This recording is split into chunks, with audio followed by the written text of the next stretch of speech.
Já, góða kvöldið og velkomin að Rauða borðinu. Það hérna miðvikudagur í dag, miðvikudagskvöld. Það eru eldhúsdags umræður í sjónvarpinu eða umræður stefnuræðu forsætisráðherra.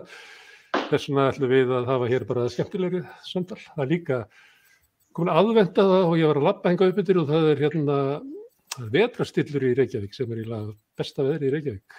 Snjór yfir öllu og sem lýsir skammdegið og svolítið jólalegt og mér fannst ég finna lykta bara jólahlaðborði og svo gekk ég fram á Dani sem einhvern veginn rosalega jólalegt tungumál, sérstaklega þegar maður nýbúinn að ganga fram á jólahlaðborði. Rosalega jólalegt einhvern veginn á dönsku. En heyrðu, í kvöld eru hingað komin alls konar fólk. Það hérna Natasja Stoljarova sem þýðandi og ritstjóri að bók sem að var að koma út. Eru ljóð eftir innflytjendur á Íslandi. Það heitir Polyphonia af erlendum uppruna. Og hér eru fleiri með bækur. Bragi Páll með bók sem að hann bara drepur Arnald Indriðason í titlinum. Auður Jónsdóttir sem að, já, Bragi Páll kann að vera á svona Zoom TV, þar sem að ef maður að gefa út bækur þá á maður að vera með hana í bakgrunni, segja Amerikanarnir, þeir gera þetta alltaf. Auður Jónsdóttir með bók núna sem bara uppspunni frá rótum, ekkert byggt á hennar eigin reynslu. Hún nú vön að taka fyrir svona samfélagsleg mál og nota sína eigin ævi til þess að segja okkur hvernig samtíminn er. En hún segir okkur kannski eitthvað aðeins af því og eftir. Síðan hérna frá Berlín, Mikael Torfason sem að lengi var fastagestur hérna við Rauða borðið í Granda. Og svo einn af mínum uppáhaldsgestum, Anna Kristín Blöndal Jóhannesdóttir, hjúkrunarfræðingur, sem að, eins og ég bara svo eini sem ekki með bók, að selja neitt hérna. Mikki, þú ert ekki með neina bók? Nei, ég ekki með neina bók. Ég hættur ekki út bækur. Komið bara í leikhúsið? Já, ýmislegt. Ég fæ enga góðar hugmyndir af bókum lengur. Já. En Anna Kristín eftir að lýsa fyrir okkur að bráðadeildin á Landspítalanum eru svona vist leiksvið. Þetta mér að tengjast nákvæmt grunsaran hátt. Ég kemur hérna mjög sjaldan þangað inn af því að mitt starfsvið ekki þar en lífið allavega inn á spítalanum alveg, það eru skærustu litir lífsins þar, sko, rétt eins og í bókunum. Herðu, en talandi svona skæra liti og fleiri liti inn í grámikluna, Natasja, þú safnaði saman hérna ljóðum eftir innflytjendur á Íslandi og það er gefið út og í þýðingum, það eru margir sem kom að því að þýða þetta, mörg ágætis skáld. Hérna, ég ætla að spyrja það tvennt í upphæðu, sko, hvernig fannst þetta fólk? Af því að það er ekki alveg augljóst hvernig maður finnur þá, það verða að ná í Íslendinga af erlendum uppruna sem að yrkja, maður veit ekki alveg hvernig maður að fara því. En svo líka, ef bókin var svona á leiðin í prentsmiðju og horfðir yfir þetta, fannst þér að það sem að þetta fólk var að yrkja og kannski svo veröld sem að birtist í ljóðunum þeirra, væri eitthvað sem að væri alveg nýtt á Íslandi, eitthvað gerólíkt því sem að væri í ljóðum annarra eða eru bara hjörtin alltaf eins, allir að yrkja það sama, hvort sem það í Bakú eða í Bíldudal? Góðar spurningar. Fyrst og fremst, Ísland svona lítið land og ef þú ert útlendingur, þá eru flestir sem þú þekkir eru líka útlendingar. Og ég þekkti nokkrar áður en ég byrjaði að vinna í þessari bók og ég bara spurði þau hvort þau geta mælt með einhvern og svo safnaði svona 15 skáld. Og ég þekkti kannski helmingur áður og hitt helmingur kom bara, þú veist, með svona fyrirmælum. Og ég var voðalega stolt að fá svona tækifæri til að vinna með svona hæfileika ríku fólki. Af því að eins og fyrir mér allavega, þá það svolítið tákmark í því að vera útlendingur. Og á sama tíma ég sá hversu mikið fjölbreytni það á meðal útlendingum og líka að þau eru að gera mjög skemmtilega hluti. þau eru að skrifa á íslensku, þau eru að kenna íslensku, þau eru að kenna ritlist á Íslandi, þau eru að leika í kvikmyndum og bara alls konar og mér finnst þetta mjög áhugavert að sjá svo margar sjónarhorni af því að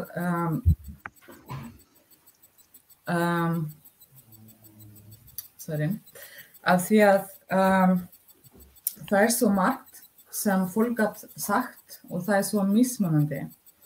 Einhverjir að skrifa svona kannski reiði, hinn að skrifa eitthvað sem þau sakna og það bara svo margt sem geta sagt frá því, frá reynslu okkar.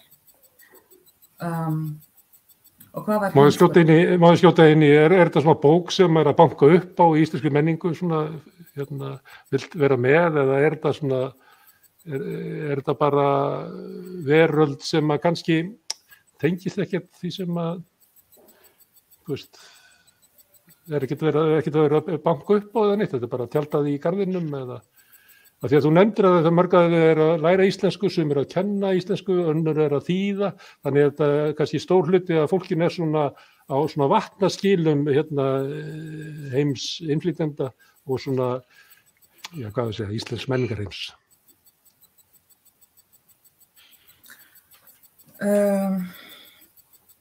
Mér langaði að búa til pláss í bókmenntum fyrir útlenskar raddir.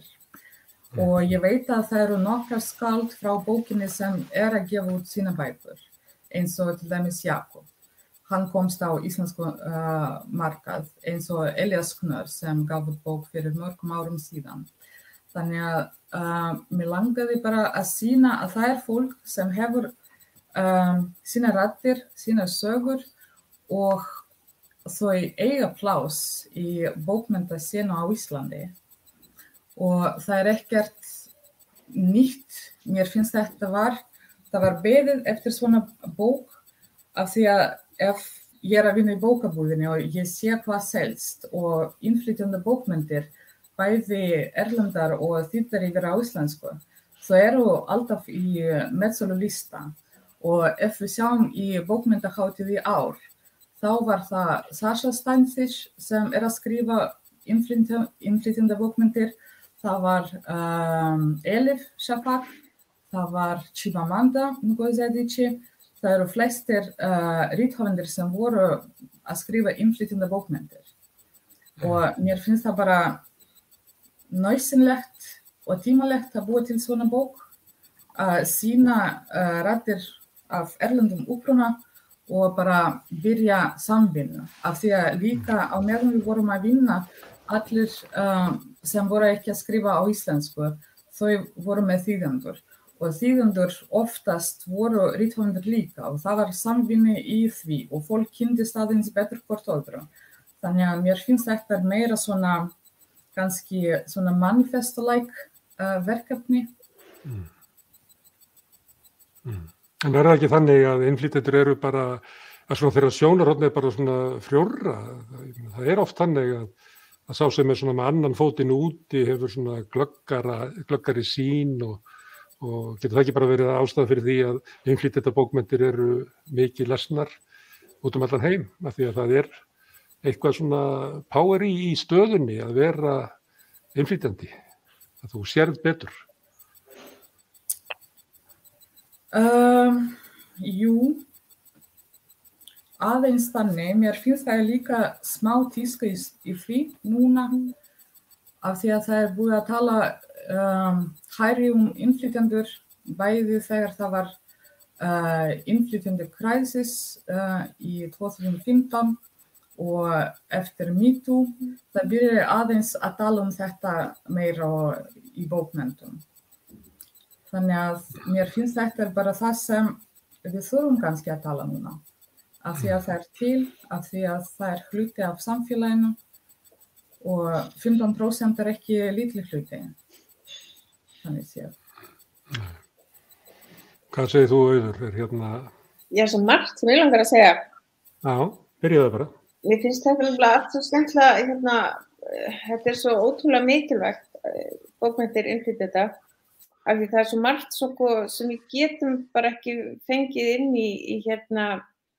í bókmenntirnar öðruvísi en að innflytjendur skrifa, og ég hélt málþing þetta fyrir svona 10 árum held ég, bókmenntir innflytjenda.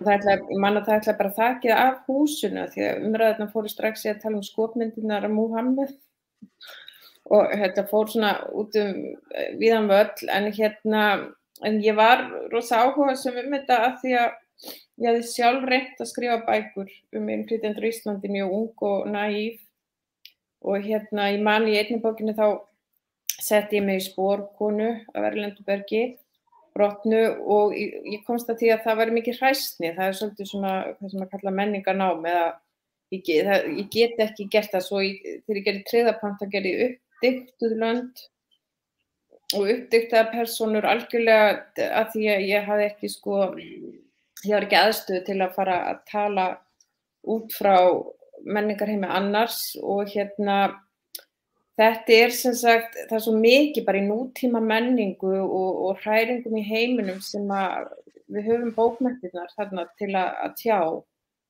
og bara svona eins og Ækorn, það sem að koma höfundar og flótta til Íslands rosalega, finnst mér mikilvægt batteri fyrir okkur, eins og hann Masen sem var tilnefndur til bókaverðlaunanna fyrir bók sem hann skrifaði hér, að í gegnum fólk að fáum við svona innsýn í hræringar og hlutskipti bara annars staðar í heiminum, og þetta er bara rosa dýrmætt fyrir okkur sem samfélag að sem sagt, og ég man eftir því einmitt hvort 10 ár síðan, þegar maður svona vissi ekki neina sem voru að skrifa sem var innflytjendur, og svolítið svona ákall þetta málþing eftir því, en ég man að Sjón var þá þegar með einhver nöfn á taktinunum, og já, bara þetta gæðir rosalega, við fáum svona eins og að hún nefndi hana sem skrifaði Amerikana og kom hingað Sima Möndu frá Nígeríu sem kemur til Bandaríkjanna. Bókin Amerikana einmitt innflytjenda sem kemur frá Nígeríu til Bandaríkjanna og uppgötar þá fyrst að hún sé dökk eða svört, af því að fyrir henni var þetta bara hennar eðlilega litarhaft í Nígeríu, þannig að hún svona stokkar upp á svolítið svona róttækan hátt. Söguhetjan bloggari, bara svona innsýn inn í hlutskipti svartara í Bandaríkjunum. Ég man að þetta var alveg svona augnaopnari, þessari bók sem var mjög mikill bestseller, og það svo margt sem maður getur aldrei gett sér hugalund nema í gegnum bókmyndirnar, og sérstaklega líka einmitt oft svona menningarpólitík í svona stærra samhengi sem svona viðkemur stærri hræringum í heiminum, og þetta getur við fengið svo einhvern veginn svo beint í gegnum bókmenntirnar, af því að það að segja sögu, þá höfum við hennan innlifun, við lifum okkur inn í söguna. Ég get sagt þér fullt af hlutum, en þú tekur kannski bara þetta fari gegnum eitt eða út hitt, en í gegnum söguna þá lifir maður sig inn í hlutskiptið og reynsluna, og þess vegna svo óbærslega dýrmætt að fólk sem að koma frá öðrum löndum og heimsálfum og menningarheimum sé hér að skrifa á íslensku, því að þá fáum við þetta í tækið okkar, íslenskuna, sem við erum með, þú veist, okkar svona blæbrigða skilning, og þetta bara dýrmættar en já, svo margt annað. Það er ekki svo langt síðan að talað kvennabókmyndir. Ég held að það veri bara 8. áratugnum og langt fram á 9. áratuginn. Það eru kvennabókmyndir. Það er svo gaman að fá rödd kvenna inn í bókmyndirnar, en núna myndi enginn tala kvennabókmyndir, held ég. Nei, mann eftir Hvað er þetta svo langt tímabil það sem við erum að tala innflytjenda bókmyndir? Á þetta ekki bara að renna saman við aðra bókmyndir, eða verður þetta alltaf svona sérhylla sem heitir innflytjenda bókmyndir? Já, einmitt. Ég held að þetta sé bara rosalega góður punktur hjá þér, einmitt að tala ekki innflytjenda bókmyndir, en þetta er bara, þú veist, þetta er líka bara svona valdastaða í samfélaginu, sem flest fólk komist í það bara að gefa bækur og geta sagt sögur og haft aðgang að því að gefa út hér ef það komið hingað. Og ég man þetta með kvennabókmyndirnar, ég held ég að vera mjög ung þegar ég neitaði að vera í seríu á vegum Máls og menningar sem átti að vera undir þeim hatti að vera kvennabókmyndasería. Þannig að maður svona reyndi að hrista það af sér. hins vegar, þú veist, þegar við erum að tala, núna erum við að tala þá, sem sagt, bókmenntir fólk sem að koma hingað frá öðrum löndum og þannig að það sérstaklega til tals og þá vil ég bara undirstrika mikilvægi þess og eins og ég segja, svo margt sem maður getur ekki ímyndað sér og svo fengur í að fá að lesa. Freyja Páll Auður hefur trú á bókmenntunum að þau geti svona menntað okkur og breytt viðhorfum okkar. Er það þannig að bókmenntirnar séu svona bara sterkt tæki til þess að hafa áhrif og móta samfélagið? Þú ég sá viðtalið daginn þar sem að þú ert að tala að þú hefur gefið bók sem að lengi las, sko. Það er ekki alla bækur sem verða sleggjur, þótt að hafi mikið erindi. Í mínu tilfelli nú flestar af mínum bókum eru einhverjar sleggjur, sko. Ég hugsa að þetta sé mjög persónubundið hjá fólki, sko. Ég man eftir því þegar ég var unglingur og fór fyrst að lesa mig til anarkisma og svona önnur stjórnform heldur en það sem við kannski búum við og það var mjög mikil opinberu fyrir mér og það í gegnum bæði fiksjón og í gegnum non-fiksjón bækur sem að mín svona heimsmynd og mín upplifun af stjórnmálum fer að breytast mjög mikið og í kjölfarið af þeirri umbreytingu þá var ég frekar í rauninni að leita mig kannski að staðfestingu á mínum stjórnmálaskoðunum og mínu upplifun í bókmenntum heldur en að það ætti sér stað eitthvað svona radikal breyting en ég tek undir allt þetta sem hann sagt hefur verið með þessar fjölmörgu raddir í samfélaginu og ég býð svo spenntur eftir því og bara fagna því að raddir innflytjenda og fólks af erlendu bergi brotnu séu að verða háværari í íslensku samfélagi af því ég algjörlega desperat að sjá þann tón sem þar kemur fram og þá stemningu sem þar kemur fram og sjá ekki kannski gestsaugað en sjá annað sjónarhorn á íslenskt samfélag heldur en það sem við höfum kannski búið við og höfum upplifað í gegnum okkar menningu og okkar fjölmiðla í áratugi. Þannig að ég bara tek þessu báðum höndum fagnandi, sko. Stundum er það þannig þegar hópur kemur fram að honum boðin svona ákveðin sess, það má segja sögu sína. Svo þegar hann kemur fram með kröfur að þá vill fólk ekki heyra og hrekkur hann í burtu. Þetta svona, við nefndum að kvennabókmyndir, það svona þótti áhugavert til að byrja með, en svo þegar það eru konar fram kröfur og við talaðum ekki þegar kom eitthvað svona stemminga þá móttökur eru ekki alltaf sko ein tegund, það ekki alltaf verið velkomin og gjör svo vel. Þú getur verið velkomin ef að þú sættir þig við að vera innflytjandi hér inn í íslenskri menningu og í undirdeild í okkar menningu. Þá eru velkomin að sitja hér og segja þína sögu og mjög áhugavert að heyra frá þínum uppruna og þínum átökum í samfélaginu en ekki gera kröfur á okkur, sko, að þú sért jafn réttar.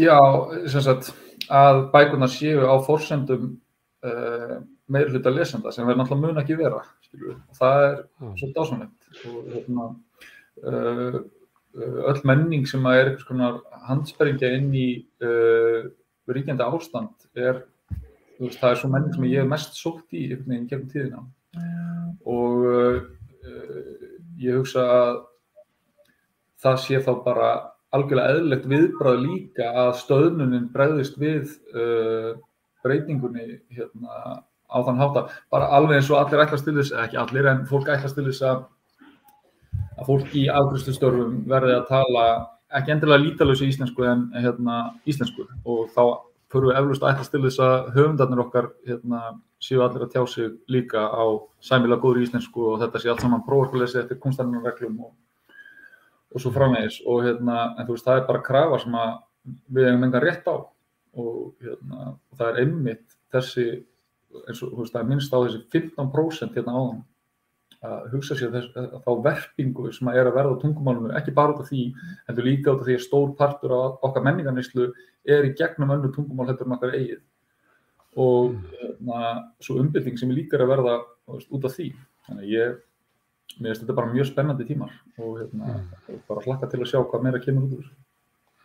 Má ég spyrja því, Natasja, að vera útlendingur á Íslandi, ekki með íslensku sem móðurmál, upplifir fólk að þessi svolítið vera að kúa það með íslenskunni, að að þú verður eiginlega að tala lítalauta íslensku til þess að vera sko fullgildur borgari og þátttakandi í samfélaginu? Mér finnst það já, smá.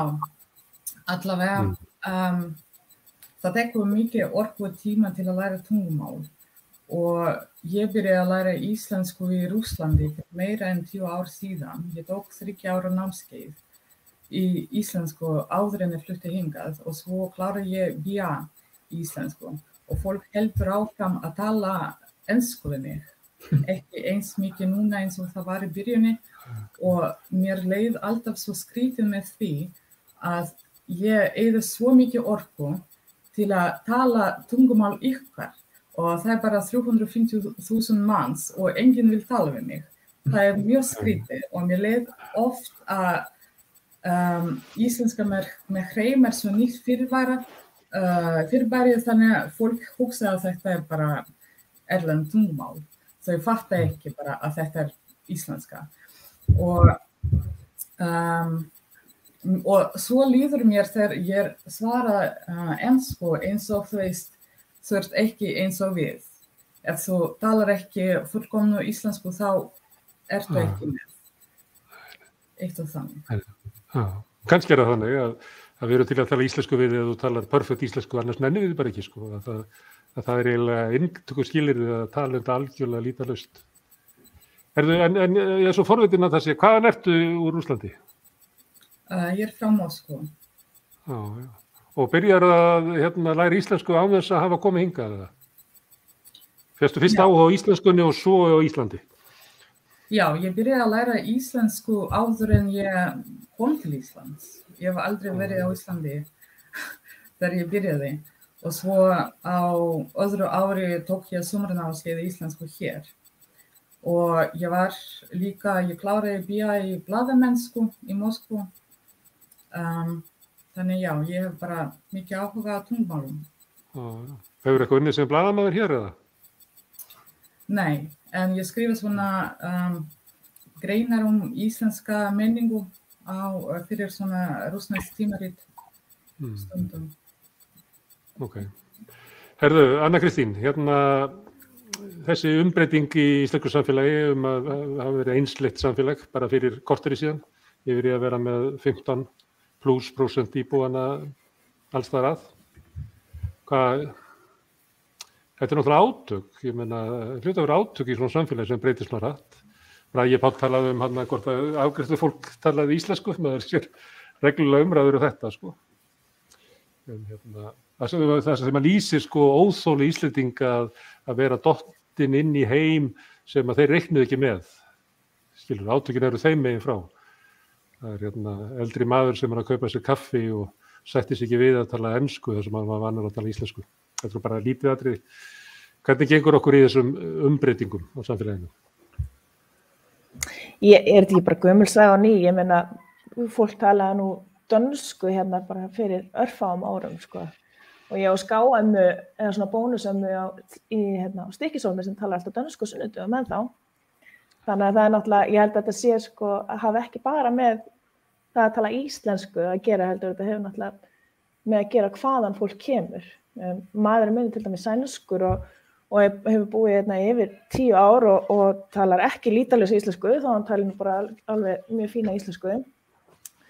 En fólki finnst hann nú bara mjög krúttlegur, en það hann ljóshærður Svíi. En svo ef að fólk kannski af öðrum uppruna sem ekki norður-evrópskt eða skandinavist, þá náttúrulega önnur saga, það eru meiri kröfur og meiri ósanngirni. Þannig að þetta hefur náttúrulega ekkert. Þetta bara gömul saga ný. Þetta ekkert sem kemur mann óvart. Það svona stigveldi í þessu, að ef þú ert Skandinavi þá ertu svona 0,9%, ef þú ert Evrópumaður þá ertu 0,6%, ef þú ert Austur-Evrópumaður þá ertu 0,3%, en ef þú ert Norður-Afrikani þá ertu -15%. Já, það er alltaf þannig, sko. Það er alltaf þannig. Og ég svona, að því að ég náttúrulega, það er náttúrulega bara fersnið yfirleitt af þjóðinni sem kemur inn á spítala til dæmis og maður sinnir og eins og ég sinnir fólki með krabbamein og þá fá allir krabbamein þvert á hvaðan það kemur upprunalega eða hvaða tungumál það talar. Og það náttúrulega mjög mikilvægt að fólk átti sig á því að hér sko ekki bara íslenska sem eina tungumál sem talað, og ég held að veri ofboðslega sniðugt til dæmis ef að grunnskólabörn fengu að velja eitthvað annað, til dæmis fengi að velja að læra pólsku eða fengi að velja að læra tælensku til dæmis. Ég hefði haft gríðarlega nákvæða því til dæmis sem bara, þú veist, að við erum mjög aftarlega munni hérna á Íslandi sem allt annað. Já. En svo þetta, þetta er svona þessi stig að maður sér þetta svolítið í París, þar sem að París var náttúrulega miðja heimsins svona á 17. og 18. og fram á 19. öld, að einhver leyti, einhvers heims. Og þar komu innflytjendur frá Póllandi og Rússlandi og Ítalíu og svona úr þessu varð einhvern veginn svona nútímaleg tegund af franskri menningu. Og þetta þetta lesi þetta út úr borginni, sko. En svo þegar Norður-Afrikanarnir koma upp úr síðustu aldamótum, þá eru þeir settir í svona sér deild, sko. Þá eru þeir að vera saman í að vera múslimskir frakkar, en þeir eru ekki frakkar, sko. Og síðan getum við að séð að það orðin Norður-Afrikönsk hverfi, það indversk hverfi, það sem í svona sem bara ganga til Indlands eða Norður-Afriku. Þannig að þetta er ekki bara kannski þetta er eitthvað svona, það tekur mislanga tíma og kannski þetta líka spurning, sem ég ætla bara að velta upp, því ég ekki að spyrja, ég bara hugsa upp. Kannski það líka þannig að þeir sem komu frá Ítalíu til Frakklands árið 1750 eða Napoleon bara sem kom frá Korsiku, hann vildi verða frakki. En þeir sem eru kannski að koma núna eru ekki að fara að ganga í það að verða frakki, en það veit ekki alveg hvað það er, sko. Þannig að blöndunin verður svolítið öðruvísi og það sem ég að velta upp bara núna að svona væntingar okkar það, hvernig þetta á að virka, kannski ekki svona, kannski líka litróf í því, sko, hvernig tengingarna verða blöndunin, hvaða erindi á innflytjandi sem að skrifa á íslensku, það inni í samfélagi, hvernig hann ávarpa. Vill hann til ykkur, hann að banka upp á eða hann að, ég veit ekki. Veit ekki hvort að þetta sé framhald af því sem þú ert að hugsa, Anna Kristín. Jú, ég held að það sé allavega að það hlýtur að vera ofboðslega erfitt að þú veist, maður má gera bæði, maður má bæði banka upp á og maður má bæði banka upp á til þess að taka sér pláss og vera þannig að ég hlakka mikið til ég að banka hann upp á til þess að segja það að ég ætla ekki að koma inn, það má líka. Já, eða þá já, eitthvað svoleiðis. Maður má náttúrulega gera rými að sínu eigin. En það ég setti þessa ljóðabók á gefa listan hjá mér, ég hlakka mikið til að fá hana og lesa hana. Vegna þess að ég segi svo Bræðipall, það er einsleitni er algjör, er ofboðslega leiðileg og er mikil á Íslandi og ég alveg með þyrstir í eitthvað annað. Já. Þið heyrið það öll sem að ætlið að gefa Önnu Kristínu jólagjöf, hvað hún vill fá í sinn pakka. Og líka þau sem aldrei gefur jólagjöf geta skellt sér á þetta. Já, ég er mjög praktiskur hjúkrunarfræðingur, sko, þannig að það er bara vistið, ég vil ekki fá neitt óþarfa. Ekkert þannig að það mælum því, gera jólagjafalista. Herðu, Mikael, nú ætla ég að spyrja þig eitthvað allt annað. Það Auður Jóns og Bragi Páll eru mikilvirkir svona pislahöfundar og þeir ekki margir sem eru að reyna svona einhvern veginn að hreyfa til þetta form. Og líklega það vegna þess að þau eru rithöfundar sem eru að yrkja inn í þetta form. Og þau eru svona að hreyfa það mikið til. Auður svona vart sem að Ursula hefur áhrif á það hvernig hún skrifaði sína pistla, samskiptamiðlanir og þú veist svona hver er staða höfundar eins og hvernig hann ávarpa, maður sér það alveg að það er að brjótast í henni og Bragi Páll er svona gonzo-blaðamaður sem kemur og kemur skrifa líka pistla sem að leyfi sér að skrifa sjálfstæðisflokki sem djöfulinn sjálfan, tekur sér það bara hafnar því einhverju svona kurteisi og skrifar þetta af einhverju svona rosalegum krafti. þú varst nú einu sinni blaðamaður sem varst rithöfundur, þú ert eiginlega hættur þessu, að taka svona freklega þátt í svona samfélagsumræðinni með svona einu máttuga penna rithöfundarins. Sko, botninum í mínum pislagaskrifum náði ég þegar ég var ritstjóri Fréttablaðsins síðast og síðasti leiðarinn minn var virðisaukaskatt. Þá hugsaði ég með mér, kannski er ég bara ekki góður í þessu ef ég sat einhvern veginn uppi með það að síðasti leiðarinn sem ég skrifaði, pistillar sem ég sló á kýlinn, ég man ekki hvort það var virðisaukaskatt í ferðaþjónustunni eða á rútufyrirtæki á honum Bjarna Ben eða fjölskyldunni hans. Og ég veit það ekki, ég hef eitthvað verið feiminn við pistla, ég er búin að búa í erlendis síðustu ár og hef bara verið upptekinn við vinnu og einhvern veginn. Útvarpsþættir þínir fátækt fólk hafði bara tölvur áhrif. Það var svona bara vakti marga upp að við verðum líklega að tala í samfélaginu eins og þessi hópur sér til. Ég held að svo útvarpsþáttur hafi bara haft mikil áhrif í þá veru. Já, það var svona partur af minni blaðamenn, þá bjó ég á Íslandi og blöskraði. Ég var að gera research fyrir einhverja bók sem mig langaði að skrifa og skrifaði aldrei og hitti konu sem var svona nágranni minn, bjó hinum megin við götu í Breiðholtinu, fluttir í Breiðholtið og þá bara, bjó ég á Íslandi og þá var náttúrulega auðveldur að fá sér hugmyndir hvað er Ísland og hvað er Reykjavík sem var einhver hugmynd sem ég var með þá. Og þá hitti ég bara konu sem bjó í 2 herbergja íbúð á vegum Fjöló með 4 börn og bróðir hennar sem var líka fátækur var á sófanum og allt í hennu var ég bara fyrir svona hugljóminu og hugsaði með mér, vá, býttu, akkur er enginn að tala við þetta fólk og ég var ekki að starfa sem blaðamaður eiginlega, ég var meira svona eins og Bragi og Auður, starfa sem rithöfundur. En ég, núna bý ég í útlöndum og hef alveg hugsað það og er meira að upplifa sjálfa mig sem útlending og finnst það alveg ótrúlega hollt og er einmitt sjálfur að læra þýsku og tala þýsku og var hjá með einhver vandræði öxlin í dag og var óbúslega stoltur að í dag gekk mér rosalega vel í þýskunni og gat talað þýsku við bæklunarlæknin sem var að láta mig fá eitthvað kortisol eða eitthvað fyrir öxlin á mér og ég held og ég hef óbúslega gaman að ég líka að vera útlendingur og ein uppáhald svona bókin mín eftir útlending var hún heitir eitthvað svona hnitmiðuð ensk-kínversk orðabók fyrir elskendur og þar fannst mér líka eitt sem var að hún skrifaði ensku og sem þýddi á íslensku og ég las hana á íslensku og kíkti sérna á hana ensku og þá var hún að skrifa svona að því ég hef verið í þessum þætti áður talsmaður þágufallssýkingarinnar sem að því að við vildum svo rosalega einsleitt samfélag, sérstaklega varandi tungumálið,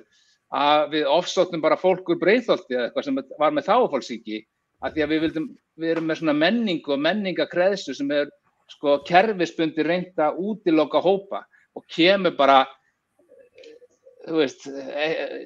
þessi íslenska og dagur íslenskra tungu. Þetta er allt verið orðið að einhverju tæki til að útiloka hópa, útiloka lesblinda, útiloka áður en útlendingar komið til Íslands, þá var þetta notað til að útiloka þá og nú er þetta notað til að útiloka útlendinga og þeir tala svona og það þarf að leiðrétta allt og enginn ræður bara útlenskan blaðamann og leyfur hann bara skrifa eins og hann fucking sýnist vegna þess að þú myndi alltaf skilja textan sem hann skrifar. Ég skil allt sem útlendingar segja, hvort sem það er á Íslandi eða okkur öðru tungumáli og að því ég legg mig fram við það og hitt fólki skilur alveg alla útlendinga, skilur líka fólk frá Norður Afríku og það skilur fólk frá Rússlandi og það skilur alla útlendinga að því að tiltölulega auðvelt að skilja fólk. En varandi það varandi persónulega mig að ég að fara að skrifa eitthvað Ísland Mikael, ég er ekki að rukka þetta, ég er bara spurja En ég held líka Þú ætti ekki að letja þau til að skrifa Þau eru með Ísland fyrir fram að sig en ég er að skrifa Ísland ég tók þátt í að gera sem ég held að verði frábær risastór bomba og verði örugglega þó það sé svona kollektiv form, að við vorum mörg sem vorum saman að búa það til, þá tók ég þátt í að skrifa verbúð sem kemur núna jólin á Íslandi, sem mikið Íslandi, ég held að það verði svaka bomba og svona, en svona pistla, svo, þú veist, eins og ég segi, sko, en ég held líka að, þú veist, það einhvern veginn komið að, það líka einhvern veginn komið að öðrum, skilur, ég hef búin að vera lengi og rífa kjaft og það er komið að öðrum, þú veist, þessna segi ég þetta líka með, ég er mjög hrifinn af, ég hef ekki heyrt alveg þessa ljóðabók áður, sko, við bara í minni búblu í Berlín, en ég er mjög hrifinn af þess að það er eitthvað annað sjónarmið og það gengur ekki að 50%, og fólk segir eitthvað svona, já, Þjóðleikhúsið ætlar að gera eitthvað, gerir ekki raskat. Ég hef ekki séð neitt, ég sé ekki að bara stóra sviðinu og aðal jólasýningin í ár sé bara eftir útlending. Ég efast að jólasýningin í ár sé eftir konu. Við erum ekki einu sinni það wild, sko. Og hvað þá, konu sem er lifandi núna hér og nú á Íslandi. Það er engin wild hugmynd, það er bara svona snakkiti bull. Og það skortir rosalega róttækni og ég er viss það að meira að segja þegar eitthvað svona strigakjaftur eins og ég var að koma fram og byrja að skrifa, þá var meira að segja miklu meiri róttækni heldur en í dag. Það var, kannski það eitthvað svona karlremba, það var ekkert mál að pikka upp einhverju götustráka og leyfa þeim að gera 70 mínútur á einhverju sjónvarpsstöð eða leyfa Mikael Torfasinni að, þú veist, ritstýra blöðum eða Fókus eða DFF eða hverju sem það það var miklu auðveldara að skrifa heldur en að segja bara, heyrðu, og það voru peningamenn sem gerði það var bara kapitalismin sem gerði það. Þeir voru strákar líka. Já, sem voru strákar líka. Það er svo langt skrifa frá því að segja bara, heyrðu, ég ætla að ráða hérna er pólsk ung kona, hún er 25 ára, til að gera hana að ritstjóra DFF. Það myndi ég gera ef ég var að stjórna þessu, þú veist, og ekki borga köllum eins og ég var 47 ára, ég er bara miðaldra kall, ég reyni alveg að þykjast að vera svona svolítið redfilegur, en ég er alveg sammálaður, það er samt, og þetta er það sem ég var að reyna að gera með fátæku fólki á Rás 1 og líka með þátt sem ég var mjög stoltur af líka sem heit Landsinn, þá var ég að fjalla Landspítalann og dauðann og fæðinguna og allan þann baka. Og líka bara ástandið á Landspítalanum sem var serían sem ég gerði eftir það, þó hún hef ekki verið jafn mikið bit í henni, svona varandi áhrif. Þá er það líka sem ég er rosalega hrifinn af og þess vegna er hrifinn af tilraunum þeirra með pislaformið, því að ég var líka obsessed á það sem kallast svona non-fiction blaðamennska, sem er svona einhver leyti smá gonzo, og það er mesta power. Það eru sko, ef maður væri á Íslandi, þá eru sko sturlaðar sögur sem eru bara í raunveruleikanum, sem að fólk er ekki að segja, sem fólk er ekki, þú veist, við erum með svo marga kima, þar sem enginn er að líta inn og skoða, þú veist, við erum bara að fá einhverja undarlega mynd núna. Það er alltaf misjandi tímum, en núna erum við alveg, held ég, á svakalega slæmum stað á Íslandi með myndina sem við erum að fá. Held ég. Það er svo einföld. Herðu, þetta var gaman og ég er samríkist þegar að vera orðin 47 ára. Og ég held að sé rétt hjá þér að þú hafi fæðst raunverulega í svona fjörbrotum strákamenningarinnar, að þú 70 mínútur og svona, ég held að sé að þetta ná saman svona góður pislahundur eins og Bragi Páll gæti náð þessu að skrifa þetta saman í ykkur svona frásögn. Herðu, en ég með langar að tala þetta með svona pistilinn og svona á tímum samfélagsmiðlana, þar sem að þið kannast við að með ljóðin að þegar leturprent kom og allir gátu prenta ljóð, að þá eiginlega hurfu lesendurnir, það var svo auðvelt að birta ljóð, að það voru bara ljóðaskáld en ekki lestur eftir, og kannski er þetta líka í pistillin að sömuleyti svona skoðanapistill sem settur fram og á tímum samfélagsmiðla þar sem allir eru að tjá sig, að það er kannski erfitt að finna einhvern veginn hvort að þetta fyrirbrigði geti lifað og hvort að einhver muni sakna þess ef það deyr. Má ég byrja á þér, þessi svona þáttaka rithöfunda í samfélagsmálum, er það sterkur hluti af svona rússneskri menningu? Að menn skrifi og séu virkir þáttakendur í samfélagsumræðinni rithöfundar?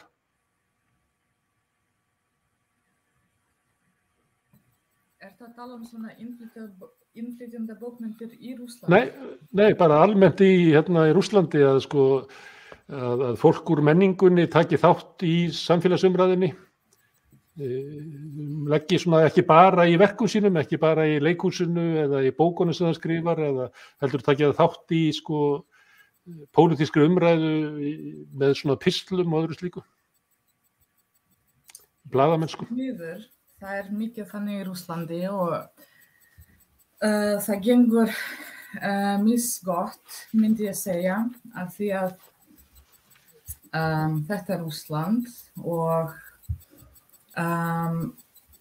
allt sem heyrist sem stjórn ekki sammála, þau bara reyna að eyðileggja þau, setja í fangelsi og merkja sem foreign agent, sem þetta nýjasta nýtt í Rússlandi. Ef þú fær peningar frá útlandum, þá getur þú verið merkt foreign agent. Og það þýðir að þú mun ekki geta unnið, þetta svona cancel culture í Rússlandi í hendum af dictator. Og svo, þú veist, ég þekki rithöfundir sem að skrifa að vera lesbía og þetta mjög skrítið dæmi af því að hún fær rússneska bókmenntaverðlaun, hún mjög fræg en á sama tíma, þú veist, þau stjórn eða einhvern frá þeim hringi í bókmenntahátíð þar sem hún tekur þátt í og hún mest að tala svona feminisma og LGBT og þau hringi í bókmenntahátíð og biðja að hætta við hana, að ekki hafa hana með og þegar þau neita þau loka bara bókmenntahátíðinni. Þetta var fyrir 2 mánuðum síðan og þetta staða núna 2021. Og ef þú talar of hátt það sem enginn vil heyra í stjórninni, þá mun þú ekki tala hátt mjög lengi. Þetta sorglegt. Já. Bragi Páll, þú ert svona hvass höfundur og ávarpar valdið af mikilli lítilsvirðingu. Þú ert ekki, hefur verið reynt að þagga niður í þér? Ég tók mig út af já.is og búin að láta fela allar leiðir til þess að ná í mig beint á netinu því að ég var alltaf að fá SMS og tölvupósta frá sjálfstæðismönnum og framsóknarmönnum mest þar sem þeir voru að skamma mig fyrir hvað ég væri orðljótur og segja að þeir væru sko alls ekki fasistar, þetta væri mikill misskilningur hjá mér og það væri vænsta fólk og þannig að ég nefndi því ekki, það var bara eitthvað áreiti og mér hefur alveg verið tilkynnt að út af mínum skrifum sé ég að loka ákveðnum hurðum í kringum mig sem að líka áhugavert af því ég ekkert að reyna mikið að komast inn neinar hurðir heldur sko. Þannig að það truflar mig ekkert sérstaklega að þessi ykkur að loka það bara minni dragsúður kannski í kjálfarið en ég hef alveg frá upphafi þegar ég byrja í þessum pistaskrifum sem sko 2012 sem sagt sendi ég frá mér minn fyrsta pistil sem birtist á knús.is.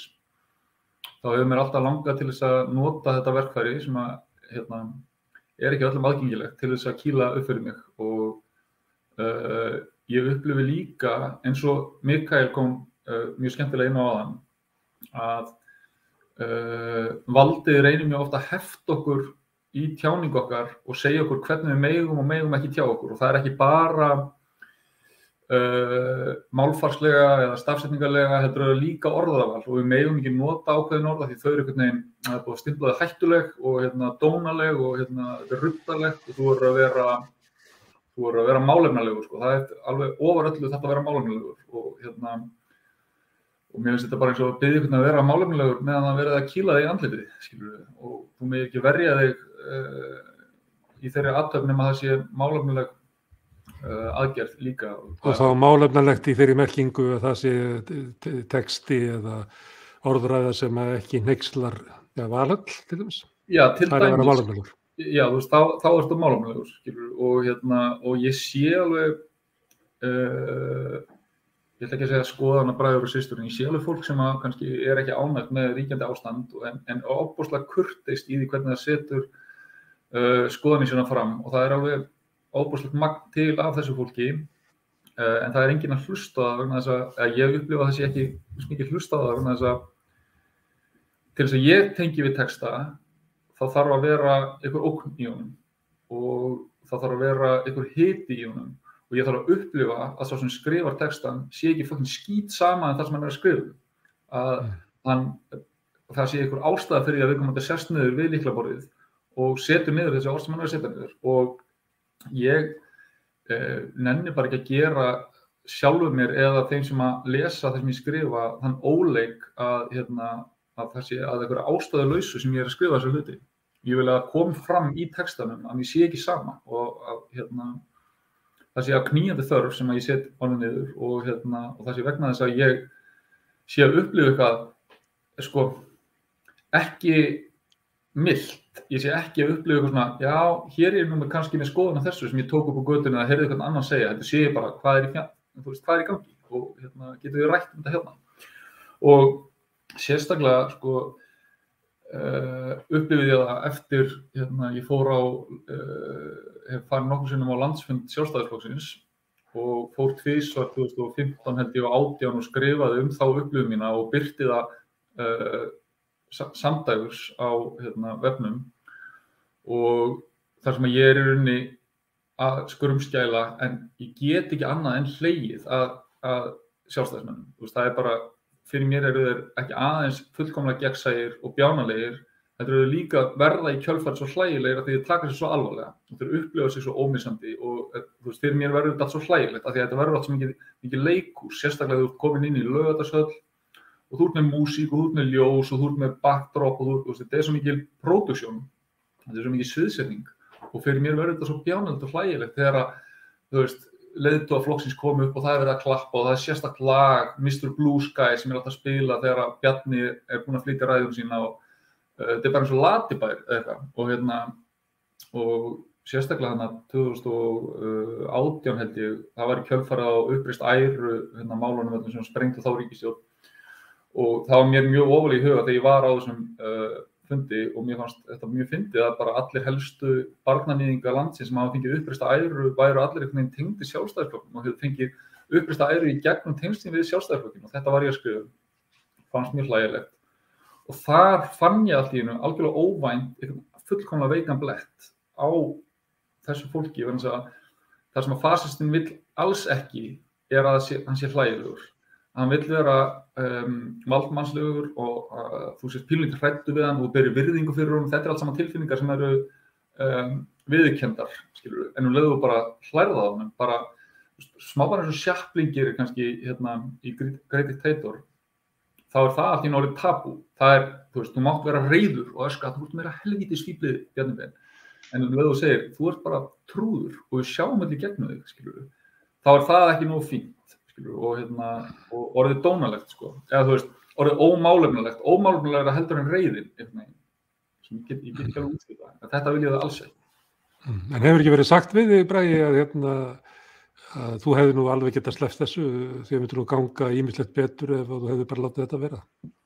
Jú, það verður alveg sagt mér og sérstaklega rýnt í textan og alveg mjög ítarleg textarýni, þetta eru pistlar, það sem ég mæti á svæðið, þessir upplifunarpistlar, ég mæti á svæðið, ég það með stílabók, skrifa niður það sem ég sé og það sem ég er að upplifa, svo sest ég niður og skrifa 4500 orð sem bara alveg slatti á kannski 4 tímum og bara dundraði út. Það er ekki engin ritstjórn á því, utanaðkomandi. Og síðan náttúrulega átta ég mig á því og aðrir þegar þetta kemur út að þetta er bara mjög dónalegt og viðbjörnsett og óheflað og svona. Og þá fer fólk að rýna og segja þetta er nú kannski ekki alveg nóg smekklegt. En menningin, nú var Austur alveg geggjubók, Jakob Bjarnar, vinur minn, heimtaði ég læsa hana og sendi mér hann til Vínar en menningin, hvernig er hún tekið? Ertu á bullandi rithöfundalaunum og tilnefndur til bókmenntaverðlauna Íslands og menningarverðlauna DEVAF og alls þess fyrir þessar bækur? Ég upplifi, menningin er kannski svolítið margflata skepna en ég upplifi að aðrir rithöfundar, málið er íslenskt rithöfundarsamfélag upplifi sem mjög fallegt samfélag. Þar sem að leið og ég gaf út mína fyrstu ljóðabók, þá var mér bara tekið og bara sagt velkomin og svona.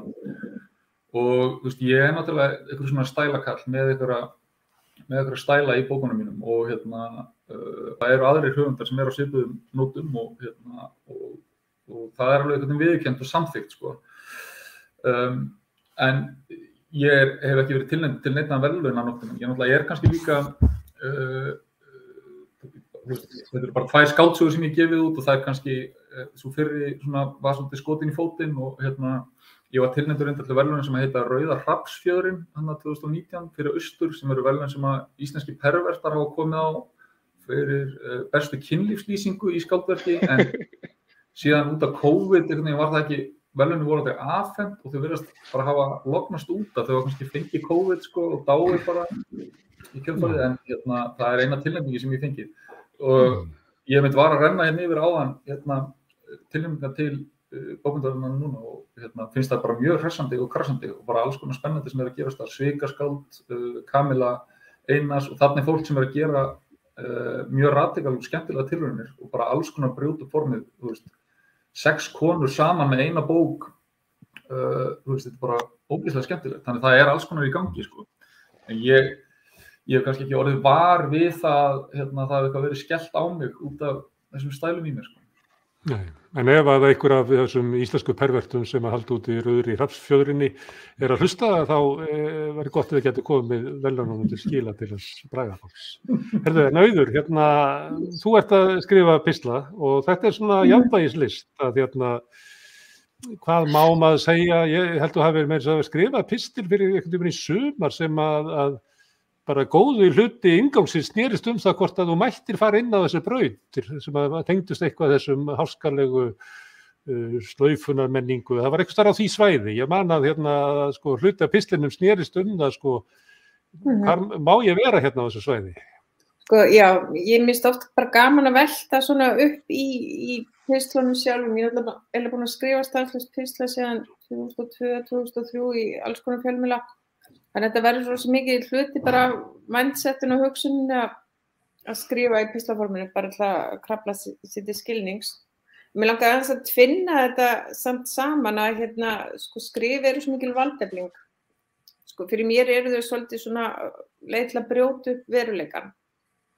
Og að því við erum að tala þú veist, þegar fólk sem flytur hingað byrja að skrifa eða þú veist að maður sé að nota þetta tól til að láta til sér taka. Það líka að taka sér vandið og að hafa rödd og það það sem svo mikilvægt í samfélagi að fá að hafa rödd og ég hef sjálf verið innflytjandi í 4 löndum og það sem maður upplifir svo sterkt að missa röddina, allt í einu bara hefur maður mjög litla rödd í leikskóla barnsins síns sem getur á samanskapi verið sterk rödd í einhverjum pislaskrifum á Íslandi og það sem ég finnst að þú með svona eins og bókmenntir sem við tölum í þessu samhengjum sem innflytjendabókmenntir eða bara fólk sem að flytja inn í land og byrja að skrifa bókmenntir, það líka að taka sér plássið og leika með tungumáli því þetta er svo rétt sem ykkur að segja með valdið í tungumálinu.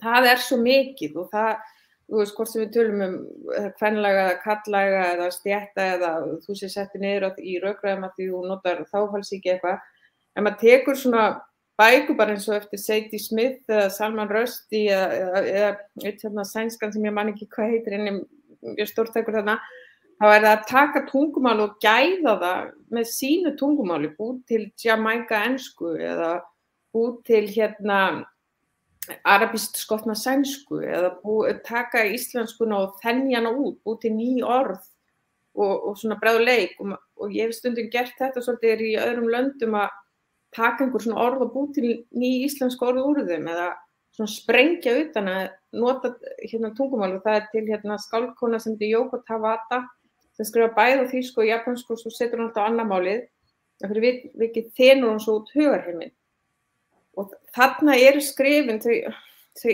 tæki til að bara hnoða veruleika. Þú veist, það sem þú skrifar, það getur búið til nýjan veruleika, hvort sem það í pislaskrifum eða skáldsögu og maður náttúrulega, þú veist, hvað maður kemst langt oft með pennanum í að hnoða og snúa upp á pælingar og pæla bara upphátt og gá hvað gerist þegar maður segir hitt eða þetta.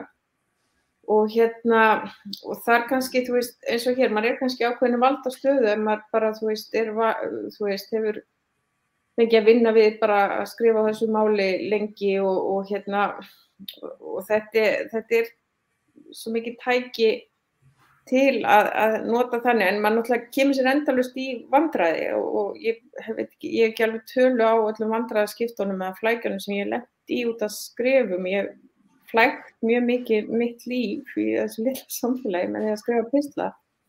En ég held að það sé bara reynsla flestra sem að eitthvað aðeins að fara á djúpið í pistlaskrifum. Og en svona, þetta bara frábært tæki, sko, held ég. Ok, Anna Kristín, valdefling og þáttaka í umræðinni. Ég ætla að fá að spyrja þið sem svona hjúkrunarfræðing núna. Það rosalega mikið talað heilbrigðismál endalaust, en þeir sem að gera það alltaf einhverjir, náttúrulega einhverjir umsjónarmenn, einhverja spjallþátta og blaðamenn og svo ráðherrarnir og svo skrifstofa Landspítalans og svo landlæknir og svo reyndar hjartalæknirinn, hann kemur stundum fram. En að öðru leyti eins og sko, þeir sem raunverulega að vinna við starfið séu eiginlega svona valdalaus þáttakatur. Þyrfti þetta fólk ekki að fara að valdefla sig með því að ryðjast inn og taka þátt í umræðinu og kannski bara taka umræðina yfir? Jú, það væri óskandi. Ég held samt, sko, að það pistlar sem að birtast og hjúkrunarfræðingar til dæmis að birta eins og pistlar. Það einhvern veginn ná ekki eins miklu flugi og þegar einhverju stjörnulæknar koma eða eitthvað fólk sem Stundum koma pistlarnir og ná svona svolítið flugi en svo kannski kemur ekki svona framhaldi. Það eins og vanti sko skipulagninguna í baráttunni. Já, það alveg rétt og núna náttúrulega sko, ef ég tala bara út frá hjúkrunarfræðingum, þá það náttúrulega, erum við nýbúin að fá gerðardóma á okkur og við reyndum að fara í verkfall og gekk ekki og allt það og núna eru hjúkrunarfræðingar byrjar að segja upp störfum á Landspítalanum í mótmælaskyni sem fær heldur ekki mikla umfjöllun frá fjölmiðlum. Ég held ég að það sé einhverja 1 eða 2 fréttir varðandi það. Þannig að það erfitt að vita sko, hverju það sætir því að það alveg verið að gera eitthvað. Það verið að skrifa pistla og reyna að vera með læti en það einhvers konar þöggun í gangi. En ef að innflytjendur þurfa að fá rödd og fá að heyrast og konur þurfa að fá rödd og heyrast og hjúkrunarfræðingar þurfa að heyra rödd og heyrast og þeir sem eru þáfellssjúkir vilja fá að heyrast líka. Hver á þetta eiginlega? Hver á vettvangir sem við erum að reyna að banka upp á? Hver á heiminn? Það sem við þurfum að valdefla okkur til þess að upplifa það að við höfum raunverulega eitthvað að segja að okkar sjónarmið skiptir máli. Hver bossinn? Má ég grípa hans inn í þetta? Já. Þetta. Það tala sko, tungumálið sjálft valdatæki, þannig að hluta því að taka sér bessaleyfi með tungumálið og eigna sér það og leika með það og bara þora að þú veist, þora að teygja það og toga til að því það breytir hugarinn okkur. Við hugsum með málinu og leiðum við svona, þá erum við að brjóta upp ákveði kerfi leiðum við svona tökum okkur valdið í tungumálinu. En það einhverju sem að stundum þegar maður hefur ekki orðið að þá þarf maður að svolítið hafa fyrir að taka það. Maður getur verið svona reiður og hvass og maður getur verið snjall einhvern veginn en sumir þurfa það ekkert sko. Sumir hafa bara orðið alltaf. Ég er bara að spyrja hverjir eru það eiginlega? Ég veit ekki, ef við værum þú veist, söguhetjur í bók, þá væri það líklegast einhver einn vondikall og eitthvað svoleiðis. Það náttúrulega ekki þannig. Þú veist, þetta náttúrulega samverkandi öfl í gangi og það sem líka, það sem ég finn líka fyrir til dæmis hjá sjálfur mér, af hverju ég með svona sem gamall vinstri radikal og aktivisti sko, það ég með stöðugt samskipti og verið ekki að gera nóg í svona samfélagsumræðinni og svoleiðis og en máli að á Íslandi tekur fólk að sér rosalega mikla vinnu og þarf að vinna mikið og orkan í lok dags til að reyna breyta samfélaginu okkur með þó sem maður vilja er ofboðslega lítil. Og það sem ég upplifði til dæmis sem minnist í að fólk hefur einfaldlega ekki orku til þess að berjast meira. Við erum búin að reyna, það að sinna ýmsu öðru, þú veist, og það ekki þannig að það sé bara einhver einn vondikall, þetta allt samverkandi náttúrulega þættir. Þarna ertu að tala að sé raunverulega ótrúlegt svona forréttindi og privilegs að taka þátt í umræðinni. Það séu bara þeir sem annarkot eiga efni á því, eða hafa unnið sér stöðu til þess, eða þá þeir sem bara brenna alla brýr og bara segja fuck it og eða þú veist, það enga að tapa sko, en ef þú þetta sjá fyrir fjölskyldu og svona, þá bara getur ekki leyft þetta. Það getur verið og það hægt að horfa þannig. Og það hefur náttúrulega bara, þú veist, það hefur verið valdbeitingar tól náttúrulega að vinnandi stéttir og fólk og verkalýðir náttúrulega þarf að vinna mikið og eru svo undnar tuskur geta ekki þrifið upp neitt mikið skít sko. Hvað segir þið sem að þeir að skrifa? Þið eru náttúrulega fáránlegt forritið þetta fólk. Bara örlítið. Heyrði, nú skaltu ekki vera eitthvað að reyna málum þetta náttúrulega að segja það. Það alls ekki það sem ég er ekki að segja það. Ég er ekki að segja þau séu sko forréttindi að séu til að auðug og rík en þetta hafa aðgengi að því að geta tjá sig og bara möguleika til þess að það ekki margir sem hafa séð svo þessu. Hvað segir þið? Vandamál okkar held ég svona núna miklu meira en oft áður fátækt í frásögn. Ég skil alveg vera að ræða pistla og pistlar geta alveg verið skemmtilegir og þeir geta alveg veit mann einhvern innblástur eða skoðanir eða eitthvað. Við erum með svo mikið af frásögnum núna sem hvort sem í formi pistla eða greina eða eitthvað slíkt eða svona þáttar eins og þessi þáttur sem alveg líka á RÚV þar sem fólk kemur og eitthvað svona talking heads eftir COVID-reglunum og raunin að segja eitthvað samfélagið og segja og rauninni bara svona froðu snakka í rauninni, stundum geta það verið sniðu alveg en það eitthvað við það sem frábært og allt það og taka pláss í umræðinni en það eitthvað við það að frásögn okkar í augnablikinu, allavega þegar ég kíki og að fylgjast með á Íslandi, fátækari. Ég man bara eftir 90s eða eitthvað þegar við auður vorum að byrja að skrifa, þá var ennþá ríkt, þá var ennþá bara Þorsteinn Jóð í Íslandi í dag að reyna einhvern veginn að skilja í hvaða samfélagin bjó í og flottir rithöfundar voru með líka eins og núna ennþá, einhverju pistlar á Rás 1 og Rás 2 og svona, en það var eitthvað við það sem sýndir eitthvað. Það var það sem strækar mig, það sko sterkustu pistlarnir á internetinu og ég meina þetta ekki til að hrósa þér Gunnar Smári eða eitthvað sem hafa verið var þarna þegar Efling eða ASÍ var að fá Öldulóu og þig til að skrifa frásagnir af fólki á Facebook. Það var miklu áhugaverðara heldur en allir Facebook statusarnir í sósíalistaspjallinu það árið eða eitthvað. Þannig séð, af því að þá fékk maður sko einhvern annan lit í frásögnina og í augnablikinu núna erum við erum alveg sæmilega í pistlum og veist eitthvað, en við erum rosalega lélega í blaðamennsku, svona, hvort sem eitthvað sem ég hrifinn af, eitthvað svona new journalism eins og bæði Auður og Bragi og ég höfum gert að eitthvað leyti, það held ég að sé fátæktin. Það engin bara, það ekkert ungskáldi einhvern veginn að þræða gangana á Landspítalanum og skrifa þetta eða láta mig skilja þetta. Fólk bara að segja mér eitthvað tölur og eitthvað Þórólfur á fundi og hann hefur skoðanir og eitthvað nýr heilbrigðisár og hann hefur skoðanir. Þú veist, þetta bara eitthvað svona sípilja af í rauninni pistlum, hvort sem það pistill Mikael ælir út þessir orðum eða einhver annar ælir út þessir orðum í sjónvarpinu eða fer í bítið og segir þetta. Mér finnst það bara þetta, akkur ekki svona regla, akkur eru ekki með nýsjálensku leiðina eða þessa leiða. Þeir í Noregi voru nú að finna upp eitthvað aðra leið til að skanna eitthvað og nú komið þetta og mér finnst nú bara þetta og það nú bara þetta og svo kemur ég gamla þetta með leiðara virðisaukaskatta á ferðaþjónustuna og rútubíla skilur, það alveg gott og gilt, en það eitthvað við fátæktina í frásögn okkar og hvernig við erum að reyna að sjá heiminn og skiljan sem vandamáli. Ég ekki að segja að við séum vandamáli per se, þau sem ég ekki að gaggrina eitthvað príóta persónulega við þetta borð, en það eitthvað sem einhvern veginn, og þetta það sem að gamla leiðin var bara, þú veist,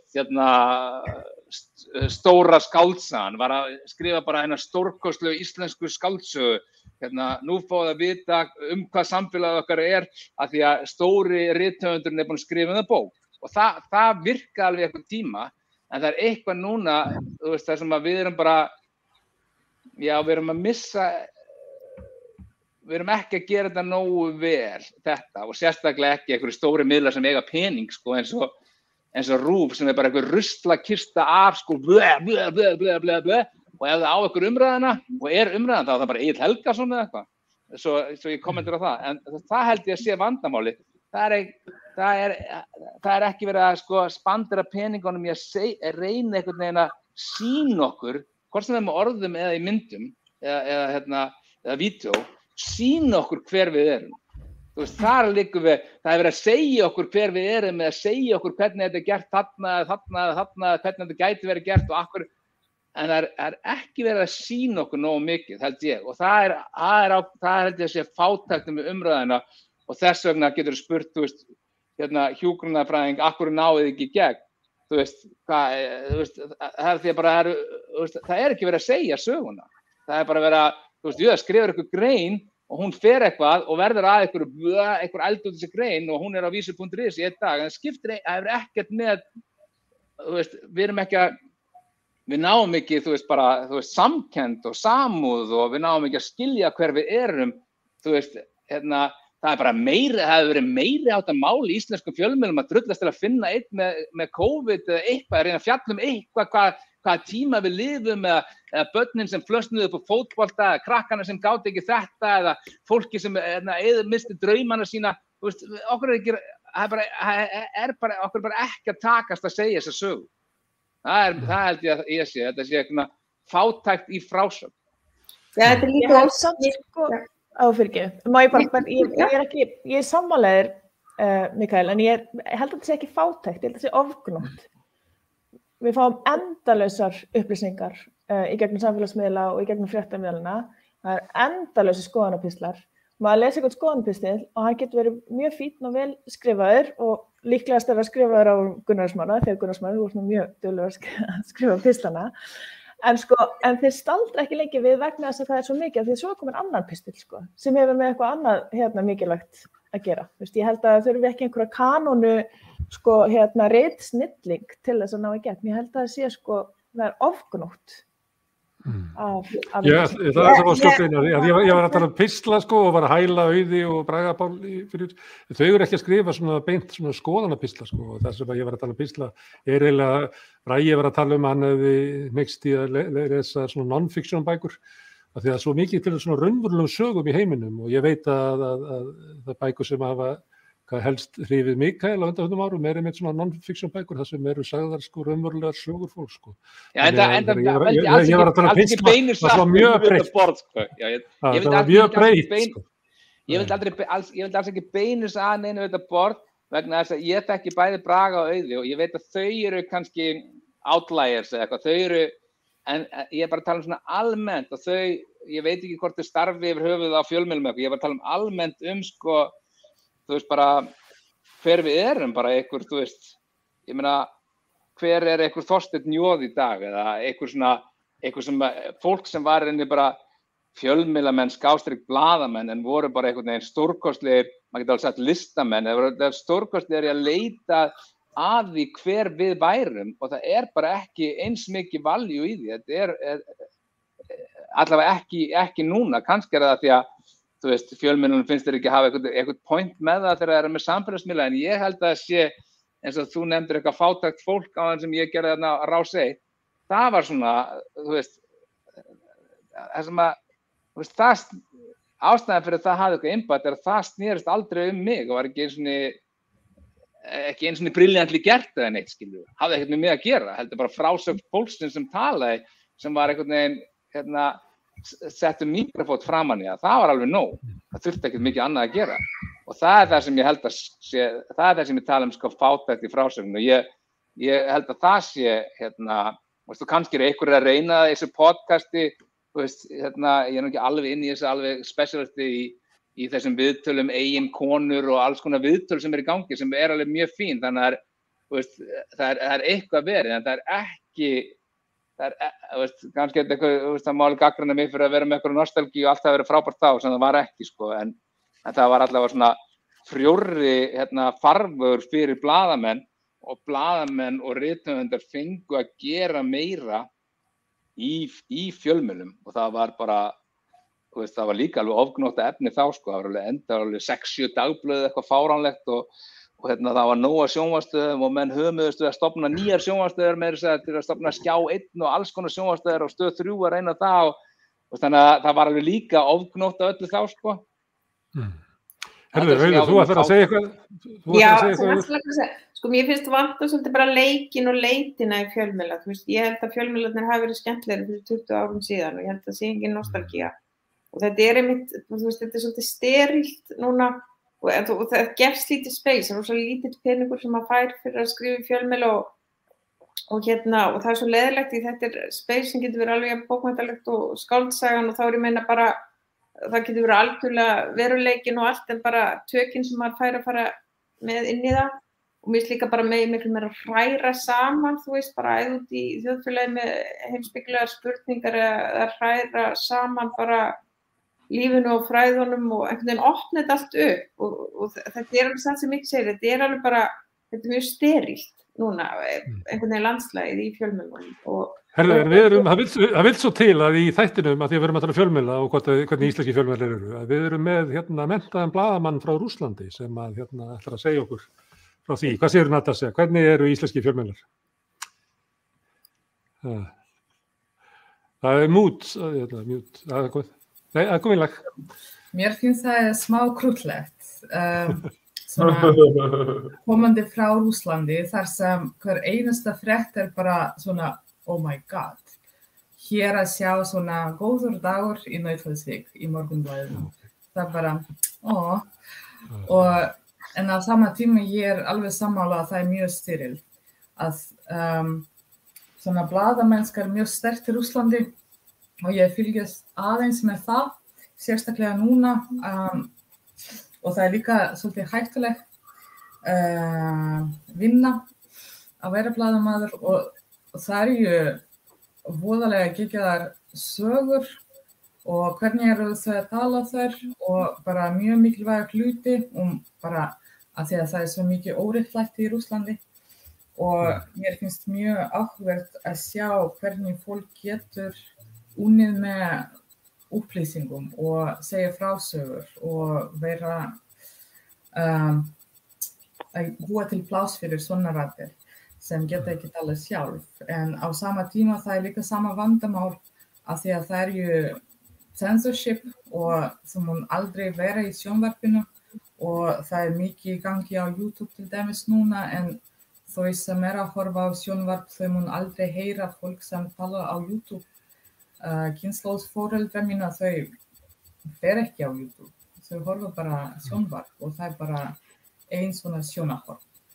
En heldur það sé þannig að í Rússlandi að þá upplifi blaðamennirnir að svona blaðamennska skipti meira máli að hún hafi svona einhvern tilgang eða þú nefnir líka að veri óréttlæti, það er náttúrulega líka óréttlæti í Íslandi, það bara einhvern veginn kemst ekki alveg í fréttir sko, það eins og sjónarhornið sé ekki á þau sem að verða fyrir óréttlæti samfélagsins.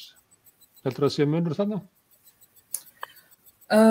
Allavega það sem ég sé, eins og innflytjandi hér, ég heyri allavega það sem fólk að mótmæla á móti brottvísun og það heyrist, finnst mér, ég veit það ekki, ég heyri aðeins svona raddir fólk sem kannski svona 100% ánægð með lífið eða að díla með eitthvað erfitt. Ég heyri það kannski ekki sama level eins og þið að tala hér, en mér finnst það kannski bara alltaf það auðveldara að skemmta fólk með eitthvað bara vinsælt heldur en að tala djúpa hluti. Mér finnst það tekur miklu orku að tala djúpa hluti og einbeita sig í rannsókn og reyna að skilja af hverju það þannig, hvað getum við gert. Eins og til dæmis með talandi þessi brottvísun, það búið að vera í gangi í nokkur ár, en það sem ég skil ekki, þú veist, ég búin að upplifa það sama. Þegar ég kom hingað til að læra íslensku, ég var bara á studentvísa. Ég mætti ekki vinna 100%, ef ég fell í próf þá fer ég heim með næsta flugvél og þetta var raunveruleika mín. Og raunveruleika fólk sem ekki frá Schengen og ekki frá Bandaríkjunum. Og fólk var skíthrætt að fara í próf. Ég þekki nokkra manneskjur sem fór bara í taugaáfall fyrir próf af því að, þú veist, lífið þitt snýst þú ná prófið ekki. Og það búið að tala mikið það, en á sama tíma ég veit ekki hvað að gerast. Ef fólk ósammála því að fólk þurfa að fara heim í hættu, þá þarf að breyta lög. Ég sér og heyri ekkert hvort þetta að gerast. Af því að þessar brottvísanir, þau eru löglegar, þannig séð. Ekki kannski svona mjög humanitarian, en það svona lög. Og þetta ekki að gerast að þessi lög breytast og ég skil það líka alveg. En þannig að fyrir mig það svolítið skrítið að heyra svo mikið þessu, en á sama tíma ég heyri ekki hvað fólk vil gera í því. Og sér ekki hvort eitthvað að gerast í því.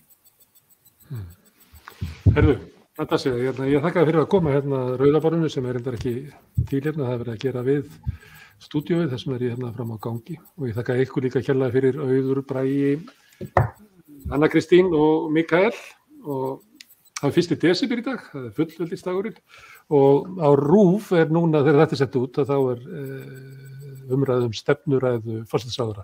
Þess vegna leyfðu okkur að vera svona í lengra lagi á